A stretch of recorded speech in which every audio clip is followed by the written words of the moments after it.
Right, so I have the honor of moderating this third panel of the day. And this is a panel on mitigating the economic impacts of the evolving electricity system. We have three fantastic panelists, and the fact that we only have three means that hopefully this panel will have a little bit more breathing room for questions, so I invite you to be formally vetting them as we go along. So I'm going to introduce all three of our panelists up front in the order in which they're going to speak, and then I'll turn it over.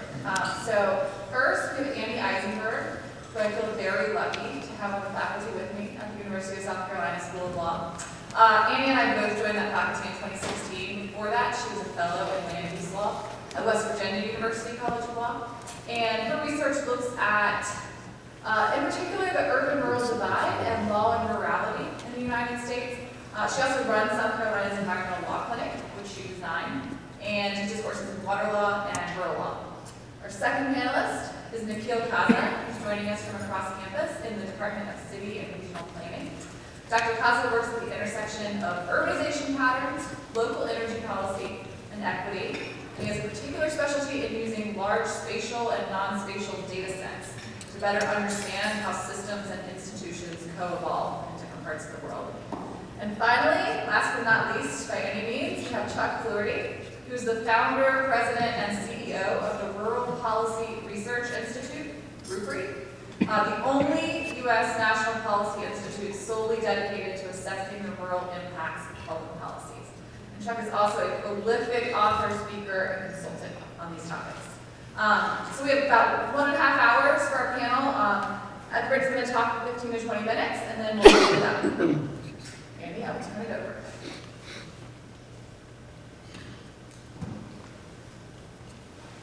Great. Thank you so much, Shelley, for that introduction. We miss you at South Carolina. Look forward to having you back soon.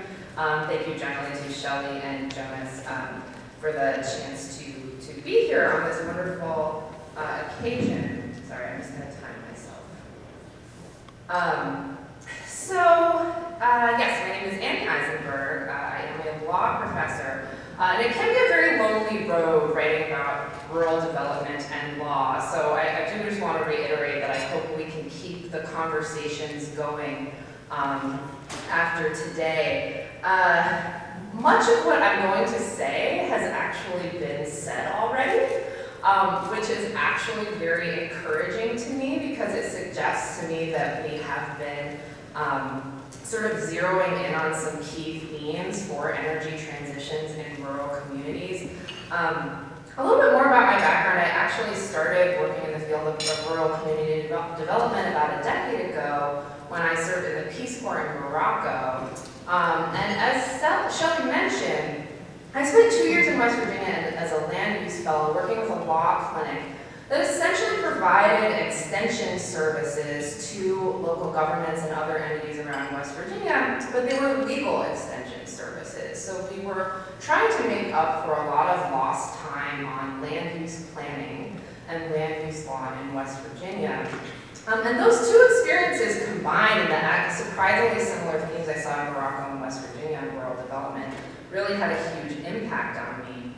So my academic research as a law professor is really driven by the questions of what has made rural communities what they are today, what they need to function, and to let rural residents thrive. So I'm not an Appalachian studies expert or an Appalachian historian, but my interests do have a strong Appalachian focus, and I'll be using Appalachian coal communities today as a main example of what we mean when we talk about transitioning fossil fuel communities. But I do want to note that there are lots of different types of fossil fuel communities all around the country. Appalachia is majority white, but it's been mentioned throughout the day that environmental injustice issues and these issues about transitions absolutely affect communities of color as well. So I want to center my comments today around three themes, each of which I'll turn to in a bit more depth in a second. And again, I think these themes have really been coming up throughout the day and in a way that's been very satisfying to me. And so theme number one is that the transition away from fossil fuels is really not the first challenge for most of these communities. And I say that to emphasize primarily that these communities already need help, and they probably didn't get it, even when there were coal jobs. Meaning, if you're part of a community where your economy, your economic activity is dependent on fossil fuel production, you've probably already lost out in some way, whether it's the higher rates of poverty that's associated with that type of economic activity, or the health issues that come with it, or the environmental degradation, or the way all of those things interact. And so that raises the question for me of, if I view the transition away from coal jobs as another loss in a series of losses. So when we think about transitional policy, it raises a framing question of which loss are we zeroing in on? Are we zeroing in on all the losses and trying to address all the losses, or are we looking more specifically at this relatively recent loss? But I also want to flag that for many of these communities, we are already too late. There are ghost towns, coal ghost towns, and there's the risk with transitional policy of going in and offering too little too late as well.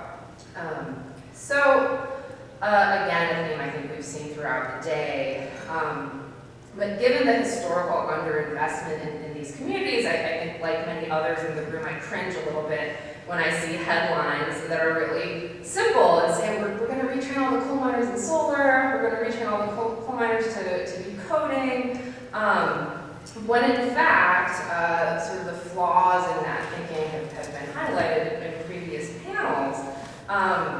And when I say complex, I don't just mean complicated. If there are any resilience theorists in the room, I mean complex in that there are a lot of interacting factors that affect each other.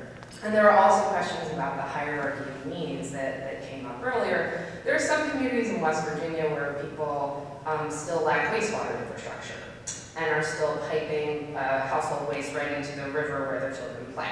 So again, in transitional policy, where maybe people in that community have lost coal jobs, do we address the coal jobs? Do we address the wastewater infrastructure? How do those things sort of fit together? And that last tension brings me to theme number 3. Again, a theme I think we've seen earlier today. And I see that a little bit in a tongue-in-cheek way. When I say opinions, I also mean knowledge. We've heard panelists throughout the day emphasize local input. If you only watch the news, particularly vis-a-vis Appalachia, you think the region is monolithic, and you think everyone has one opinion, and you think that one opinion is bring back coal, we did coal, when in fact, there is much more diversity and nuance and sophistication than the region gets credit for, which really speaks to the importance of community input in crafting transitional policy. So to dig a little deeper on the transition not being the first challenge, I'm going to do 2 minutes Appalachian history redux. And I try with these 3 sets of images to capture what I think of as sort of 3 buckets of challenges that have historically plagued Appalachia. So I'm sure folks may be familiar with when it comes to the Cumberlands, which was a historian's expose of the issues facing Appalachia, written in the 60s, about the 19th century. Ram Hollow by Stephen Stoll is a much more recent, sort of similar iteration of the same themes. And so those historical inquiries really show how Caudle calls them the Northeastern capitalists, how industrial actors really infiltrated the region in the scramble for Appalachia in the 19th century in particular. People living there at the time, who I do not want to paint as simple or innocent, who had likely driven Native Americans off of the land, but most people living there at the time were agrarians, subsistence farmers who also distilled whiskey. And there was a systematic effort by those who wanted to exploit the region's natural resources to push people off the land. And where they could keep their land, they were often swindled out of their mineral rights. And so, one example, there are a lot of egregious examples of, say, an illiterate farmer signing away the coal under his land for a shotgun or something like that.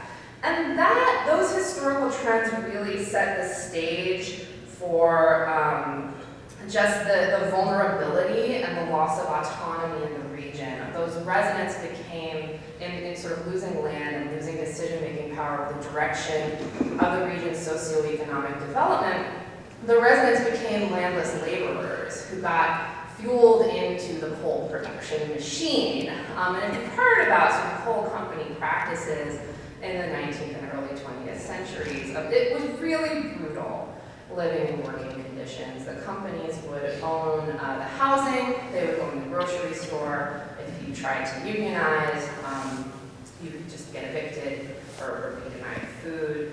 And so that actually, obviously that got better throughout the 20th century, but the power dynamics were really established during that time with coal companies just utterly dominating virtually every aspect of life. But that brings us into the middle set of pictures that I have up there, the labor issues. And so the top picture there has a child coal miner as in 1908. The picture in the middle is a protest in the 70s about black lung. Black lung is a preventable disease that coal miners get when workplace safety regulations are skirted. It's a very painful, slow way to die, and it's actually been getting worse. There's been a resurgence of black lung today, and the helmets at the bottom were a memorial to the 29 coal miners killed in Don Blankenship's mine explosion in 2010 at the Upper Big Branch mine. So there's a long, bloody, tragic history of sort of labor exploitation in the coal mines.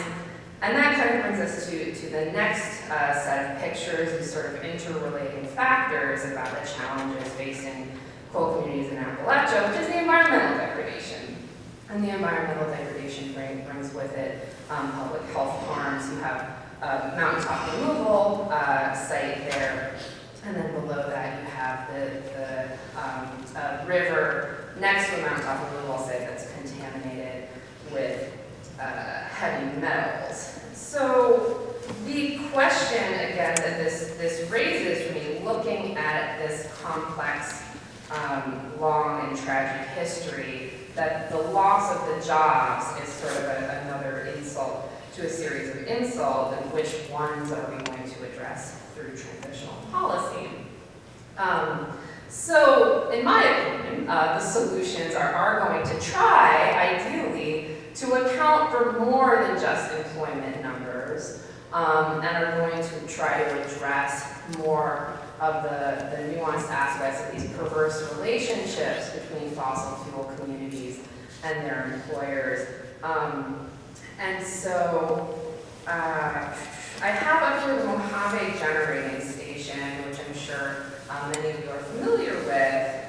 Alan Ramo and Deborah Bales did a case study on this plant closing, and this was it's in Nevada. It was next to Native American communities, and they had those same relationships that I've been kind of highlighting, the Appalachian coal communities, in that the station was directly causing harm to these communities, but they also depended on it financially. So when it came time for the plant closure, the question was, okay, what's going to happen to the sort of economic dependency aspect here? And this is, I believe, generally viewed as a success story where it's idiosyncratic. There was litigation that ended up in front of a public utilities commission that directed the plant to direct resources to the communities to ensure a just transition away from their reliance on this coal plant. But I think the lesson to take away from that is that, we've heard about regional variability, we've heard about different types of relationships. Ultimately, this process looked sort of like traditional land use planning. And that's kind of where I have some hope for both healing the injuries of the fossil fuel economy while also looking forward, getting stakeholders together to really engage in this kind of messy decision-making process that gets to the root of the sort of socioeconomic suffering that has really impeded communities from looking forward on a better footing. So community members have opinions, and I highlight this to sort of illustrate that I just wanted to have not an anti-hillbilly slide or an anti-JD Vance slide, but I think there are so many other voices coming out of the region and coming out of fossil fuel communities that just don't get that much attention. And so the sort of driving point that I want to make there is if you want to know what's best for fossil fuel communities, you can ask them, and in fact you should ask them. And I know that there's a fear from some of us that everyone will just say coal, coal, coal, but I think that there needs to be an effort to sort of get past that and listen more meaningfully. So some of the more diverse voices coming out of the sort of Appalachian literature world, I don't know much about Appalachia, but I think it's a really cool word, and it does emphasize the fact that our sort of cliched image in our minds really doesn't capture everyone in the region where there is diversity. What you're getting wrong about Appalachia is written by Elizabeth Catt, who is a historian and a democratic socialist who wants sort of the history of progressive activism in the region to come forth as a response to hillbilly elegy. To Save the Land and the People by Chad Montree. He's an environmental sociologist who highlights the history of popular resistance to coal mining. So again, looking at the news today, you get the impression that coal communities and coal workers are very much in cahoots with coal companies, when in fact there have been literal battles, literal wars fought by communities that wanted to secure better working and living conditions for themselves. And then on the other side, this is sort of the more activist employment side. The Appalachian Mountain Advocates actually were responsible for paying me when I worked at WVU because of a lawsuit that they had brought against coal companies for violations of federal environmental standards. Reclaim Appalachia is a really neat, I'm not sure if they're a nonprofit or a for-profit, but an entrepreneurial gentleman from the region employs unemployed youth. West Virginia has just a pandemic of abandoned, vacant, and dilapidated buildings. Rural barnwood and furniture made out of rural barnwood, as is very trendy in some places in the country right now. So this guy decided to take advantage of that demand and employs local young people to go in and deconstruct those buildings, which is a community need, but then he also makes money off of it by sort of sending that wood off to places where city folks want to pay money for it. And then BidSource is a, let's retrain all the coal miners to do coding organization. And I highlight them even though I sort of question the efficacy of hoping for this one-to-one replacement job. I recently learned the expression that there may not be a silver bullet, but there may be silver buckshot. So I do think sort of thinking about all of those things together, especially if they're coming from the communities themselves, offers a way forward for these communities in this very complex situation. So my thoughts about solutions. There does seem to be some pressure in the rural development world to come up with solutions that are free. Someone mentioned earlier today that there must be a funding stream, and so I do think that there's some sweet spot between local input and state or federal or regional support that can be found to do some healing of the sort of backward-looking problems in order to look forward. Just reiterating the point that many outsiders have tried to quote-unquote save Appalachia, and they've done so unsuccessfully. And again, regional residents do have thoughts and opinions about the potential directions for their communities, and that really should be a central component of crafting the solutions.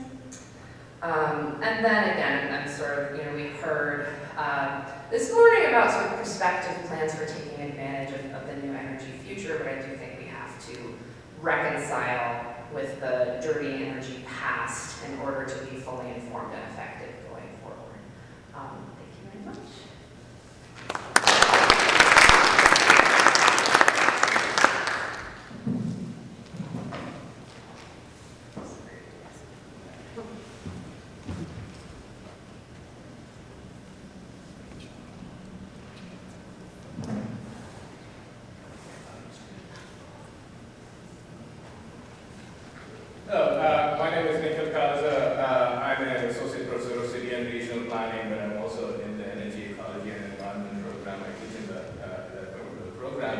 when Jonas asked me to talk about the geography of coal and fossil fuels, I said, oh, it's not really my area of expertise because I am an urban planner, not really someone who deals with rural issues. But this was a wonderful experience trying to get my hands, get a handle around what are the major issues around this. And so I thank Anne for bringing up these issues because I'm going to put some numbers to it because I'm a social scientist and I have to show maps and graphs, right? And so it's not going to be stories. So I think I hope it's a wonderful complement to the previous talk. But before we get started on those maps and graphs, I do want to sort of put in a plug for this particular book that was published, I think, about 7 or 8 years ago, called Carbon Democracy by Timothy Mitchell. He's a historian at Columbia, and he makes an argument, a very interesting argument about what coal did and what the transition from coal to oil means.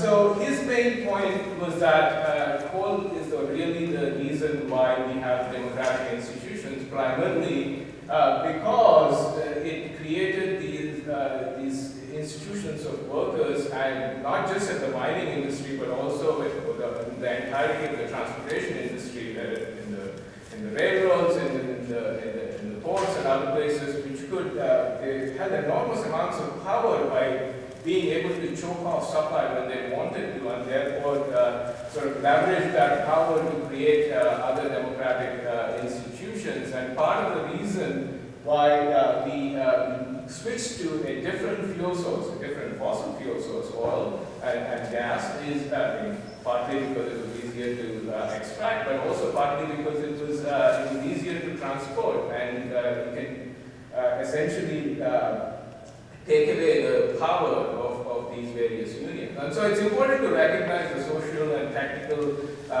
interactions with these institutions to figure out why we transition from one particular energy source to another. And when we are thinking about transition from fossil fuels to non-fossil fuels, we ought to be able to think about what that means for the institutions that we build. And so I'm not a historian, so I can't entirely judge the validity of this particular argument based on its sources, but it seems like a compelling argument that he makes, looking at it from the perspective of the world rather than just the United States. So I recommend it. But it is relatively obvious, and I'm sure we've been talking about it for a while, that we have a decline in economies that are based on coal. As you can see, a significant decline starts in about 2010 in the mining industry, but also in the fossil fuel industry, even though there is a natural gas resurgence. That's right around 2008 or so. And as you can imagine, these are not nationally uniform. They are located in very specific places, and those are, as you can imagine, in Wyoming, Kentucky, Pennsylvania, and other places that have these mining sort of bases. And this is a map from the Appalachian Regional Commission that sort of ranks the entirety of the United States in various categories, including distressed and at risk. And you can see the distressed, much of the distressed cluster lies in the Appalachian region. It's not entirely concentrated there, but that is a significant portion of it, both at risk and distressed. It's not to say that there are other places that are not doing well. So, for example, some of the places in Georgia and even in West Virginia that are doing relatively well, but you can see a large portion of this map shows rural West Virginia being at distress or at risk. So I just wanted to take a look at what is happening with the mines and the employment status within these places. And as you can imagine, the coal production has shifted primarily from the Appalachia to Wyoming, and that's becoming the bigger source of coal. But it is not, so as you can see from the status of mines, there are very few some, but that's maybe a temporary phase. As mining in general, not just in coal, tend to produce regions that have these very strong boom and bust cycles, and you see ghost towns. I mean, you see them in Colorado and silver mines and gold mines and other places. And just because Wyoming has significant activity in coal right now doesn't mean that we can expect to see that in the future. So, for example, in Black Thunder, a mine and it's cut production by 15 million tons in the Moderator mine, went from producing 9 million tons in 2014 to 3.4 million tons this year. So it's a significant decline, even if it is operating.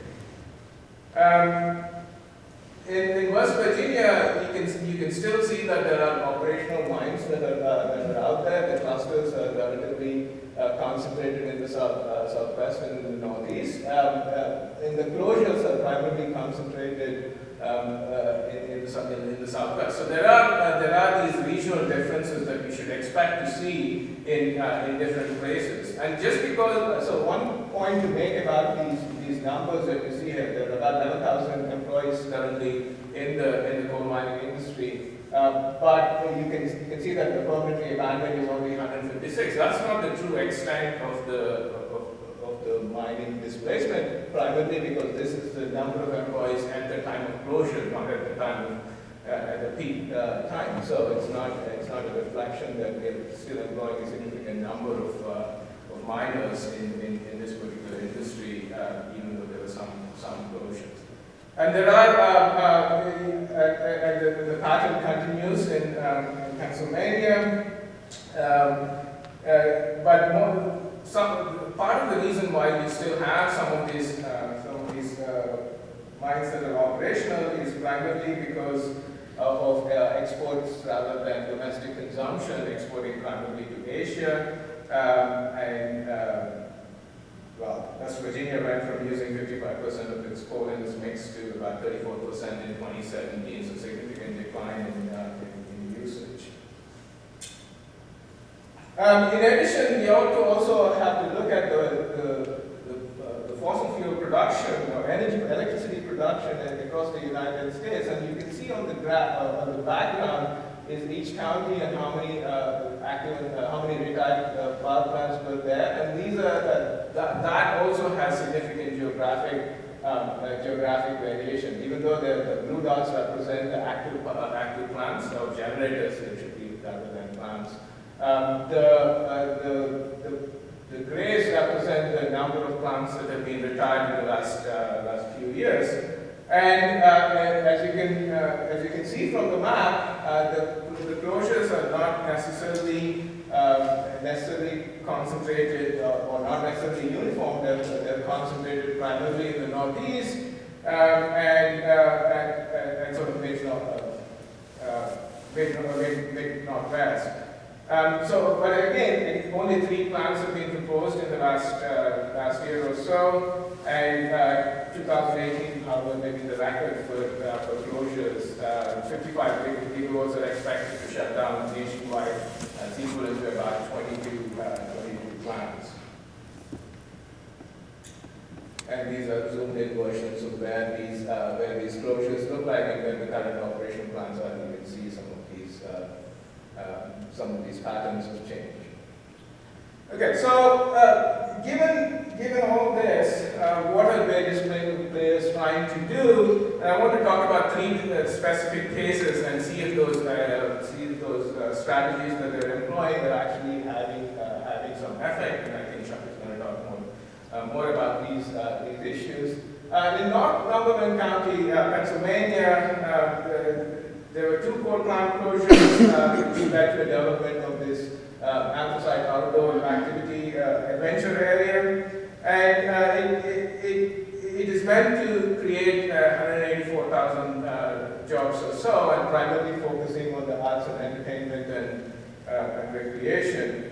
And so it does sort of track with the state. the arts and entertainment recreation, but what is more important, I think, is to recognize the sort of the one-to-one replacement. It's not just about the jobs, it's about the kinds of jobs that we are trying to create, and you can see that the arts and recreation has a significantly low pay compared to other kinds of jobs that have been lost. And in particular, it's also coupled by the loss of manufacturing in this particular place. And so it's not simply about mining that we need to focus on, but also about this economy, this network of industries that depend on one another and that provide for the economic health of the place.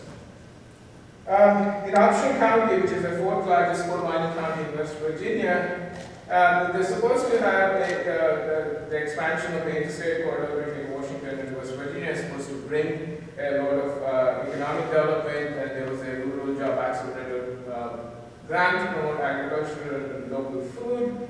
And these are part of the Region 7 Planning and Development Council, and the focus was on retention and growth of current businesses rather than recruitment. And it's primarily focused also on these wood production and regional tourism. And so it seems to be that, in fact, agriculture and fishing have been increasing relative to the state's growth, arts and employment the same way. The manufacturing continues to track the state's manufacturing declines. But again, the kinds of replacement jobs that we're trying to see, that we'll see, haven't quite caught up to the ones that we've lost in these areas. You can see the differences between different types of sectors of the economy over there. The other one I wanted to talk about that's focused on a different kind of training and transition is from Kaza and Campbell counties in Wyoming, and this is primarily focused on renewable energy systems rather than other types of economic sectors. And these jobs are supposed to be high-paying jobs, but as you can see, that they're only expected to create about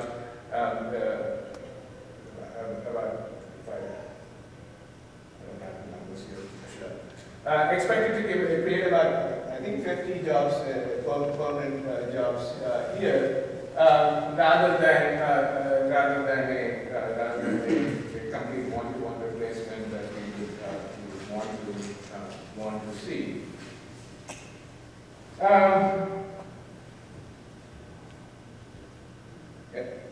So I think what we need to sort of pay attention to, as Anne is talking about, is these locations in both in space and in institutional networks, and how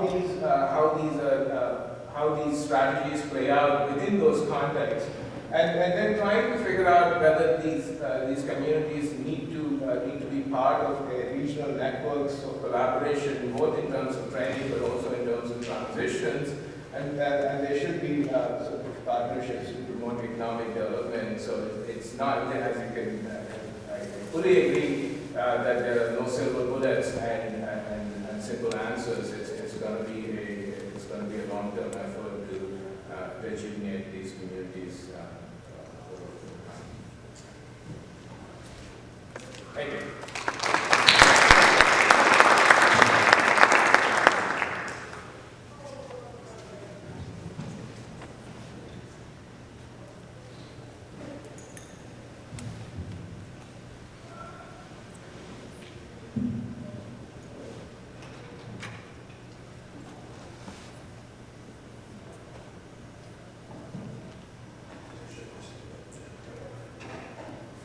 Good afternoon.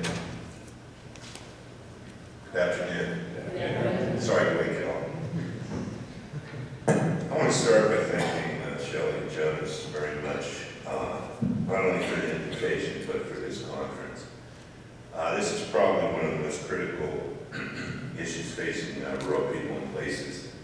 The one offering the greatest hope, I actually believe. And I appreciate my colleagues. This is a great setup for looking at a much more practical and applied effort in this field that we undertook.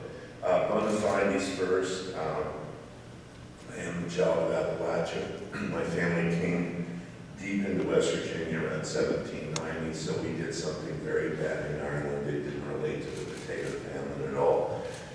But we've been there for a lot of years. I did teach Appalachian studies for a number of years before I took this position. And I think the rural-urban dialectic is probably the greatest challenge to place-based policy and to our republic that we have right now. I think those of us that are rural cannot allow our culture, because cultural inequity is one of the worst inequities right now, and everything flows from that. I really appreciate your message today about that. We can't allow our culture to be misappropriated or mischaracterized, and I think there's a lot of that going on. We're very honored to have been funded by the United States Congress for 30 years to do this work. We were originally founded by a bipartisan set of senators on the Ag Committee to begin to build an analytic base about the spatial distribution of public choice and its impacts. For this purpose in this field, I want to suggest that nothing is going to happen unless we think about systems thinking.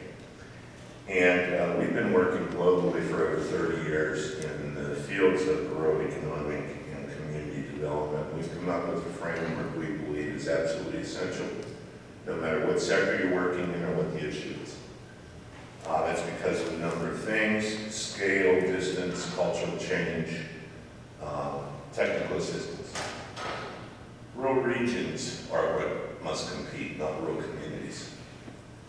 And to do that, you're going to need to address 4 key issues: quality of place and improve it, entrepreneurship and innovation, particularly public and social entrepreneurship and innovation, new knowledge networks and workforce that are aligned, and lastly, perhaps most importantly, new narratives. There are 4 important considerations under that. I don't have time to go into that in detail, but I will tomorrow. There are really 3 questions as we think about transitioning. The first is, what are we innovating? How are we diversifying? And where are we transitioning to? I don't care where you are in the world, I don't care what your issue is. Here's what I think you need to do. We need to rethink how we consider us. The we in us is still the worst thing. It's R&D, it's urban and rural, it's applied and theoretical, it's sectors and it's geographic places. Secondly, how you see your region. I'm going to tell a story for a minute about work we did in the 54 Appalachian counties of Kentucky in a bit. I think regional focus is absolutely key, but the tribal issues of who won the 1954 regional football playoff game still drive a great deal of division in rural America. How we consider our options and how we support the commanders: people, firm, institution, governments. Secondly, how do we diversify? In our vision for the future, we're going to have to diversify that. How we sense possibilities in front of us. How our actions and alignments come together to lastly create new collaborations. Transitioning where? If you have not read the Stanford Social Innovation Review on collective impact, if you haven't read that, please go to it. This was a study of the major philanthropic investments in America over the last 20 years, picking out why did some stick and make a change in the lives of people and institutions and some didn't. I think we can apply this very generally to philanthropy, the public sector, and what we try to do to build social entrepreneurship. They have 5 key points that make something stick. A common agenda that is shared, not necessarily beyond the vision, but the common vision has to be there, and then the activities that various entities undertake are consistent with the vision. Here's the key. If there is not a backbone organization whose sole purpose is to add value to the work of all others without competing with it will fail. And I love the Texas example. I'm going to add you to my prayer list.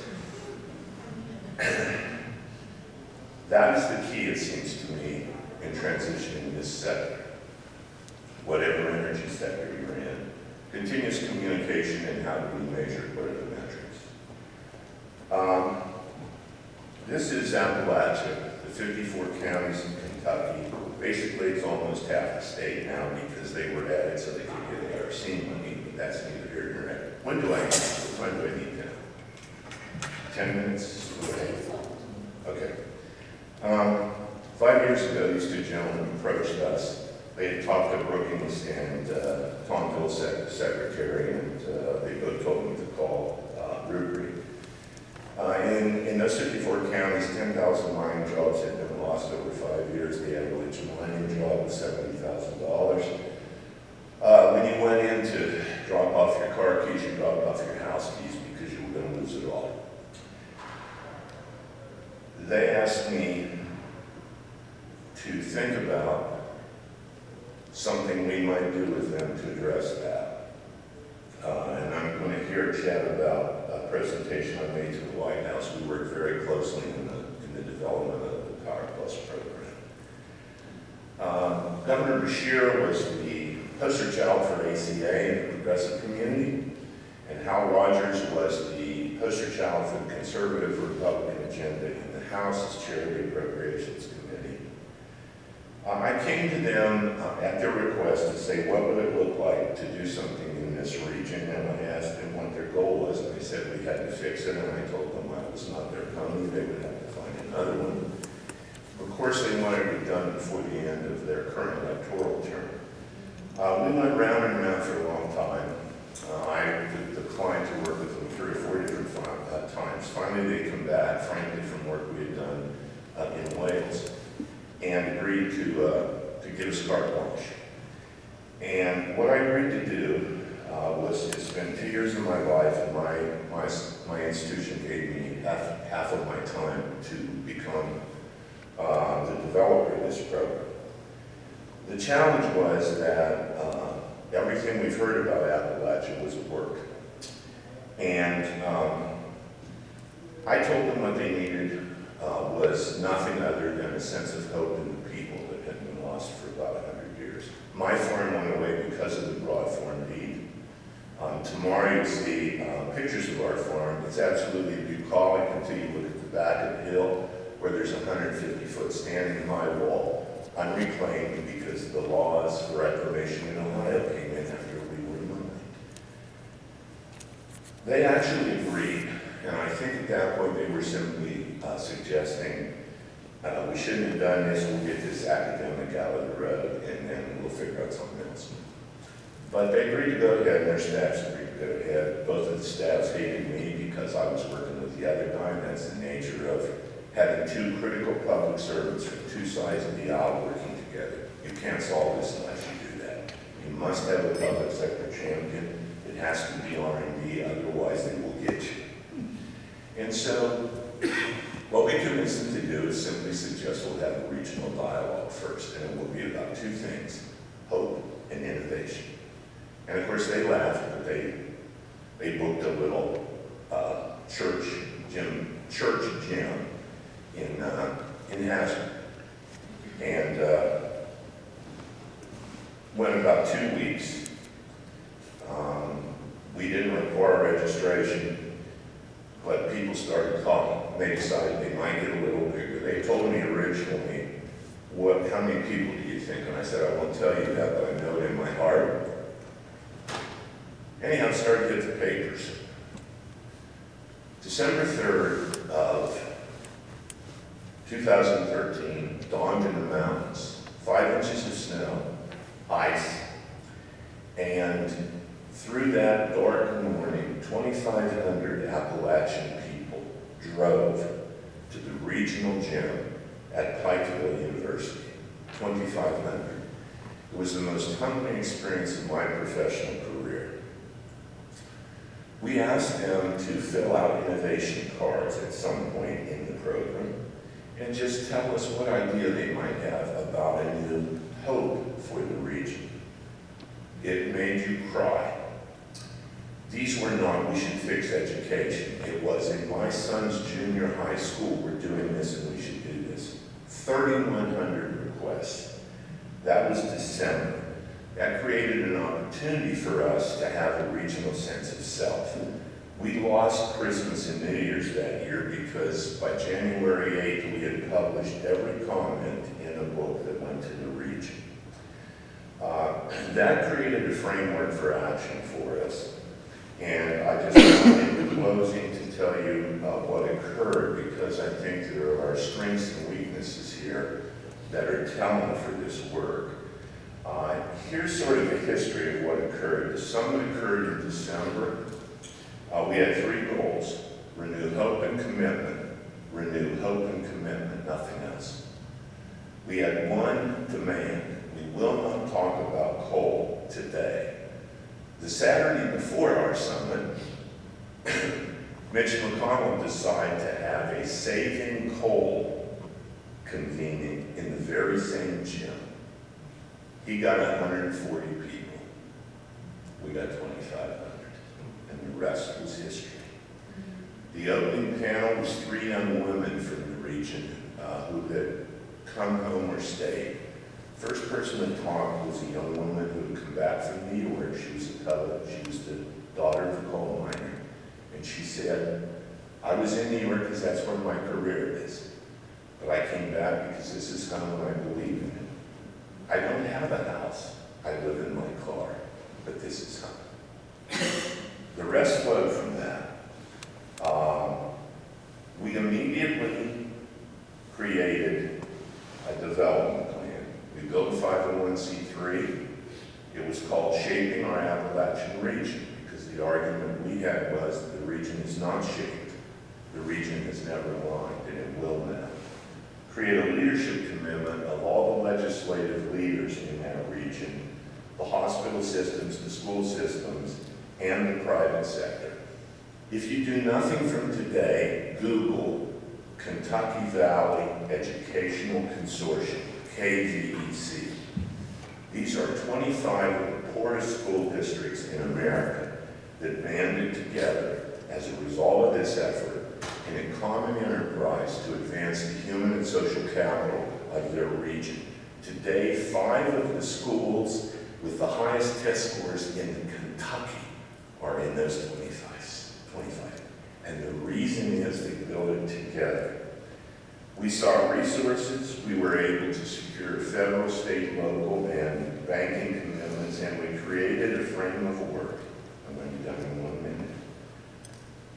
What was key was I insulated the process from the political power of the region. I demanded that I control it, not Hal Rogers and Steve Beshear, and that I would choose the people that would engage in 12 focused issue areas. It wasn't health, transportation, education, childcare. It was building new regional identity, lifting up the voices of Black and brown Appalachians, building a youth development program that is real and is not token, and on and on and on. We called it the SOAR Summer. We had 12 teams who could pick anywhere in those 54 counties for a dialogue. It could be formal, it could be informal.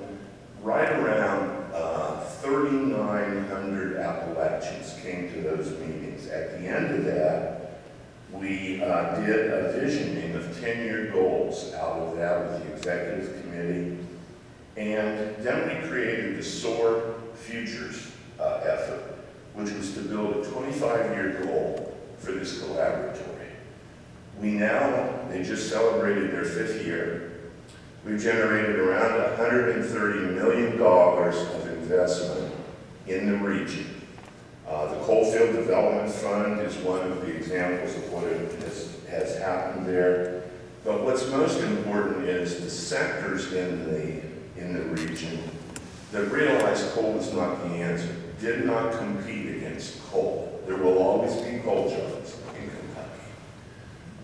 But the next generation, and this is the key, I believe the women of Appalachia and the young people of Appalachia are crafting an entirely new future for that region. They are now coding in the 3rd grade in 80% of those schools. 6 years ago, coding would have been something about something you do in a concrete book. And I think the lessons from this are fairly clear in what we asked the working groups to do. Build a dispersed regional dialogue, don't let it be in the cities. Identify some regional priorities, not just for where you're talking, but for the whole region. Find an alignment between the public, private, and philanthropic sectors. Try to suggest how collective impact could occur. How could we work together and do this? And some recommendations regarding the future course of SOAR.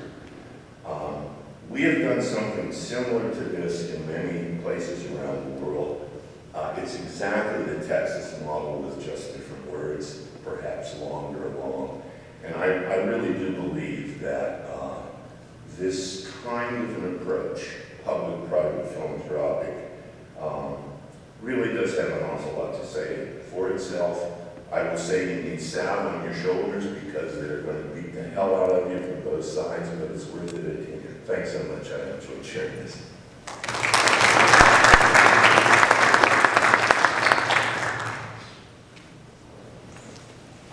Okay, so it looks like we have about 35 minutes for questions. I'm happy to take moderator's prerogative, but I'd rather open it up and fill in the gaps.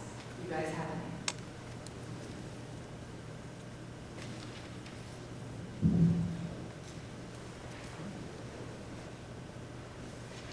Well, I've got a lot. Oh, go ahead. So my question is,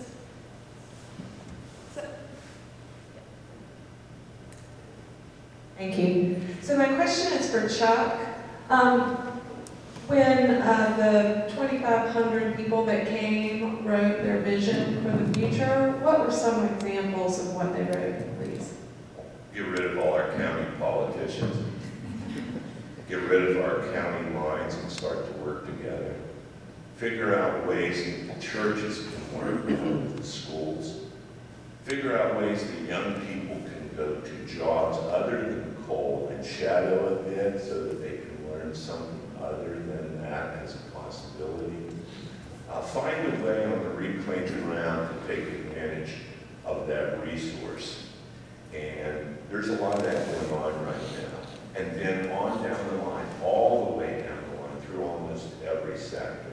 And if you're there tomorrow, I'm going to talk about our comprehensive rural wealth framework, which is really driving all the work in our institute now around the non-GDP capitals in rural areas. And what you found generally there is something we're pushing very hard now on a national research lab from the National Endowments for the Arts about cultural wealth. You would be surprised how few of those ideas were about workforce, labor, job, or GDP issues. They were about sense of self, identity, culture, alignment, and lifting up and giving power back to the people as opposed to the political convention of the region. The culture and equity that has existed there, and there are many. But the people in that region never had a chance to come together in an unmediated way without a political, because in all those counties, the best job is the county commissioner, and then he hires 15 relatives, and that's where the real power base is in that county. And for once, someone said to him, let's just talk. The beauty of that turnaround was, over time, we had to let the institutions in, but they've come in with different modulation. It is much more now about more of the listening, and that's been the success. But it was, we have what we call innovation boxes, and we just put them all over the hall. This was 8 hours. No one thought they'd stay an hour. We had every member of the legislative delegation from the mountains on the stage at the end with the governor's entire cabinet. And they were just dropping them in that box all day. And they didn't think anything was happening. And in 3 weeks, their comment was on a book about that thick with their name, because we told them all, if you drop it in and you don't want your name used later, tell us. That's probably the first time the region ever actually had a chance to say anything to the power of the region.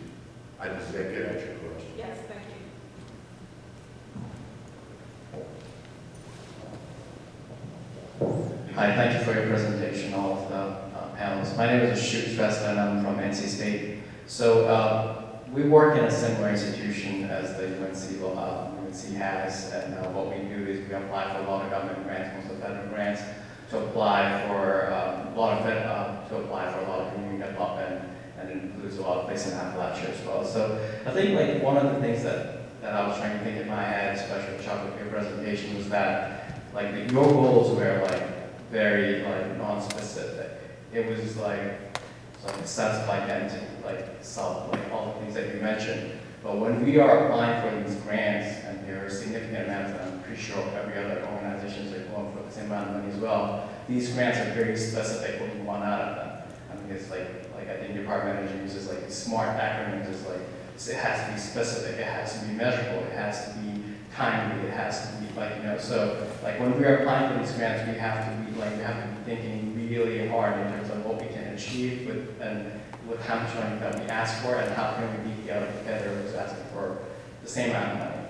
So like in terms of that, like is that the wrong approach that we're doing? I mean, or is that the same type of work that you're talking about, but you're talking about on a high level, and we can we come in with specific ones. So does that? I mean, sorry if it's a normal. No, not at all. And I may have miscommunicated a bit. This is just the program in SOAR that we did. I mean, we have policy panels in almost every sector where, yeah, you're getting the money, and yeah, you're working with the committee, and yeah, you have to do it. I apologize. But in generally, when you're trying to lift up a new regional innovation focus, there are so many silos there at work, and most of them are competing with each other.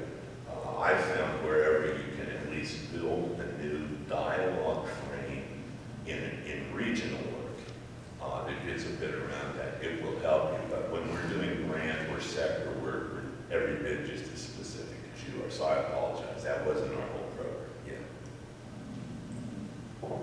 Hi. Something that I thought kind of might be mentioned today, but haven't really heard,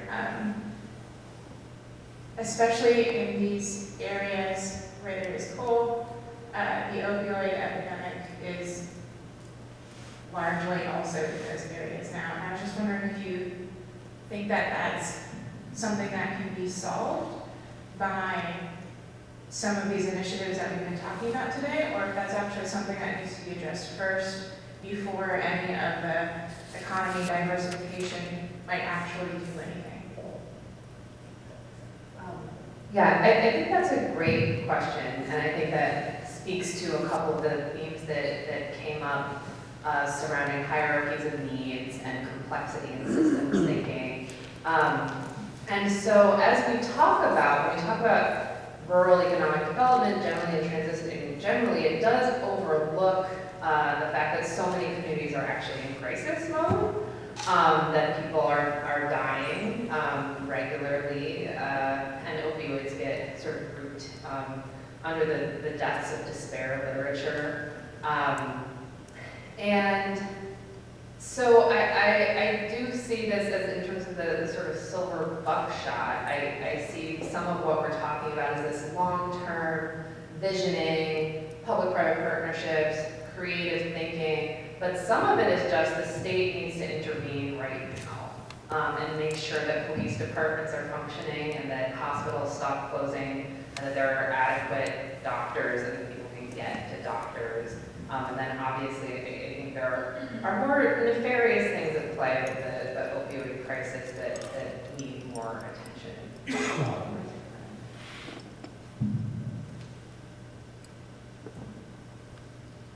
Say a couple things about opioids. Ann Hazlett, who's currently the Undersecretary for Rural Development, has made the opioid crisis her #1 goal as Undersecretary at USDA Rural Development. Ann's a good friend. That's a really interesting indication of how critical this is. I'm just going to say 3 things about power relationships. This didn't just happen. I'm taking 15 drugstores in about 4 cities in West Virginia right now and tell you why it happens by human greed.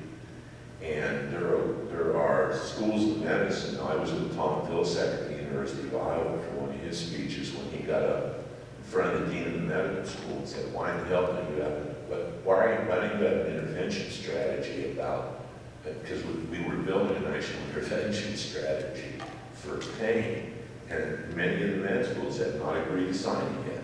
That's a part of it. And then the third thing is, we're finally realizing, no, it's your aunt and your uncle and your son. It's not those poor, dumb Appalachian people. And usually when we get to that point, those of us that are rural are going to get some attention. In terms of an out path, I think we have a challenge there, because Ann is exactly right. The depth of the issue is deeper than even the media coverage right now in almost every school. And the one thing I will say about the mines, when the mines close, the schools lose students because they take the families out immediately. The income goes down. There's no income to pay the teachers. We're going through a classic evolution of any hope in a lot of rural areas right now. And then, I mean, it just absolutely ties into, is there sufficient public safety in a lot of these regions? And so my hope is governors, my hope is HHS. I don't see enough there right now from this administration. I'm going to be as honest as I can be with you, but I think Ann Hazlett, USDA, is doing a major job to bring attention, but it is a huge challenge.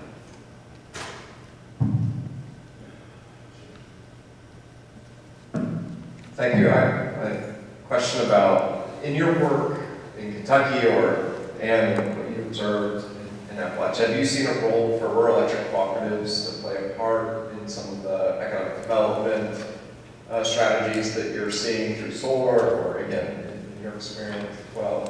And if so, what does that look like, or what are some ideas that have come up in your visioning process? This is an honest attorney who said she doesn't know a single thing about this. We need to write that down. I'm not an attorney, but I've played one in negotiations with oil and gas companies over the last 2 years. I think NRECA affiliates are some of the most important institutions out there. And the real key thing is, where are the levers of power and wealth in rural communities that can be manipulated toward ends beyond their sectors? And I think NRECA has just done phenomenal work. I've worked with their rural development group for 15 years. It depends a great deal on who runs the local NRECA and who's on the board and how much they risk. It varies by place. But this is a really important organization for leadership as well in rural communities. It's very important. I wanted to actually follow up maybe more specifically on that question, because it seems to me that the energy transition is kind of unique among these transitions we've talked about, because the assets are kind of up for grabs in a distributed fashion for ownership, and co-ops have a particular way of dealing with that. I think this works in that direction, but when we talk about lacking the one-to-one job replacement, there may be an opportunity to fill that gap with actually this job will let you afford a home, a car, and a cell phone, and a laptop. Those are all now part of the grid and own assets. Are there actually analogies in these past transitions about that, maybe with land and things like that? Or what are your thoughts?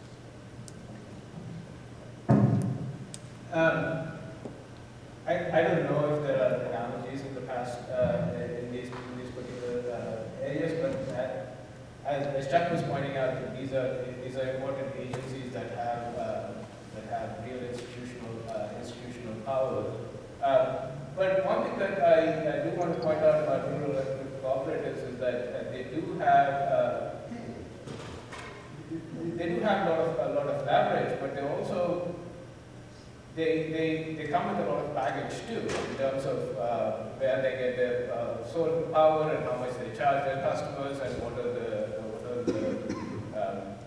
sort of equity impacts of that and all that kind of stuff. So while they do have some power in terms of transitioning to more greener sort of power sources, it may not be completely within their remit. And so I think that is something to pay attention to, is like how much more can we put burden on the customers of these electric cooperatives when we ask them to transition to these green sectors. So I think that's something to consider. Doug O'Brien left the Domestic Policy Council of the White House to be president of NCBA, the National Cooperative Business Association. Doug is a progressive thinker and has spent a lot of time thinking about, frankly, the legal status and the in-dirt impacts of what co-ops are in the electric sector. He undertook a major initiative to rethink collective impact in the cooperative movement across all sectors. I've been honored to work with that team. They're going to release a study fairly soon. The Urban Institute is doing the numbers for them. I've watched for that from NCBA because there are lessons there for other collaboratives. We can have health collaboratives, housing collaboratives, arts and culture collaboratives. While that law is a little mushy, there's a lot of leeway in that law for locally based design, and some NRECA boards are actually taking it on and pushing the envelope. The last thing I would say is when we created our Rural Cultural Wealth Lab, we have a theory of change which is really quite simple, and I'll raise it now because I think NRECA boards believe this. If your community right now is not growing diverse, growing to be of more color and less, accepting of young people and giving them actual leadership roles, not just de facto token roles. And if you are not thinking about culture in its diverse form, and arts, and food development, and culture bearing, the next generation of citizens will not stay in that place, and they will not come back with their families. You are going to have to build communities the millennials and the generation behind them want, because they are going to be America in 10 years. And NRECA more and more gets that. Some places more than others.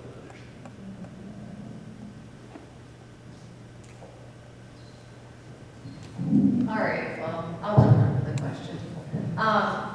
Okay, so I think this question is mostly for Anna and Chuck, and it's a governance question. And you talk a lot about people having opinions, and I thought it was interesting that one of the ways that you sort of depicted that was through these books that are getting written, and not through the actual democratic filters that we think of for representing opinions, right? Like, you would think people have opinions, they send them through your government, and that's not happening. And then Chuck, you talk a lot about sort of some of the problems with local governance structures. So I guess my question is, it seems like everything that you all are talking about is both, like, government has to be an inherent part of the solution, but there's also a lot of skepticism about the state of government in a lot of these places. So sort of like, how do you reconcile that tension? What can we count on government for? What can't we? No, you go ahead and I'll try to clean up. Yeah, that's hard. It's, you know, I've been waiting for somebody to ask me why do they vote against their interests. And this is one of those things, and there's another aspect to this too. I sort of beat the drum of rural marginalization and Appalachian marginalization, but with our past two elections, there's also been a lot of attention on disproportionate rural voting power. So how do we reconcile that as well?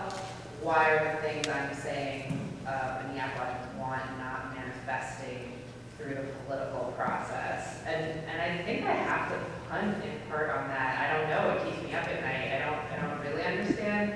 I do think that disenfranchisement, hopelessness, alienation, gerrymandering, and voter suppression, as well as sort of other factors that shape structural inequality, probably are doing something here to have this disconnect between sort of the Appalachia that I've seen and then this, the maps that we see.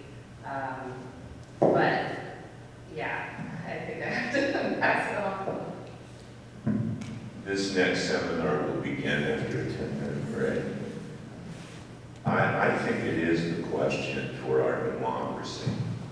And here's why I say that. 5 years ago, the New York Times had a story about a congressman from the Bronx who was raising question about why the whole state of North Dakota had less people than his congressional district does. And so we're going to interrogate if the American Constitution and its distributed democracy commitments statutorily still has precedence in a world where we argue place doesn't matter, but it damn well does.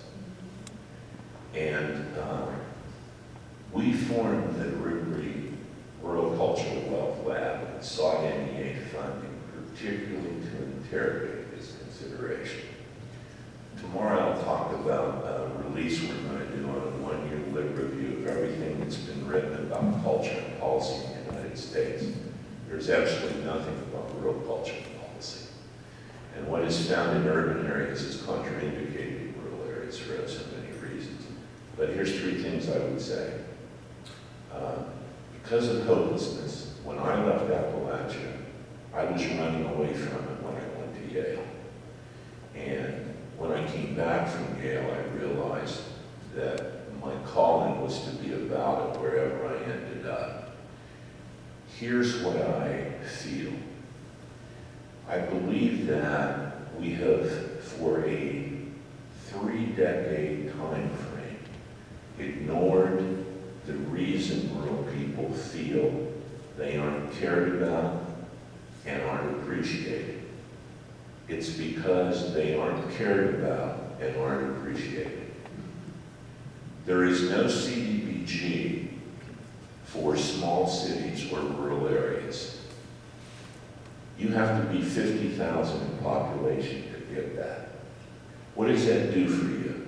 It gives you discretionary multi-year planning grants for everything from child care and homes for women that have been battered to arts and culture and transportation. If you're under 50,000, you can compete at the state level, and depending on how crooked your governor is, you're going to get a fire truck or swimming pool every 4 years, if you're lucky. And you better be damn sure there's no arts and culture in that swimming pool, and you're not. You just better be sure, first thing. Secondly, American philanthropy gives an outlay of 3% of its total outlay each year to rural areas. 3%. 78% of the land mass. Still 20% of the people, although you will hear it's less. And there really is, for those of you in the legal sorority, there really is a public good question here. The reason philanthropy gets the tax advantage it has is because it delivers a public good. If the people in a place are not receiving at least as much public good from philanthropy as they lose because it is not part of their tax base, we need to ask some questions. I believe it's entirely fair for the rest of rural America to feel just exactly the way I do about did we or did we not get a fair shake. I think the other thing that will come is that we're going to recognize rural America does not exist, neither does urban America. That's a social construct that no longer lives. We're a continuum spatial population. And we're very much black and brown and LGBT, and we're very much Hispanic, and we're very much Muslim. And once you've seen one rural place, you've seen one rural place. And I think that is coming in democratic politics. And I think two parties will be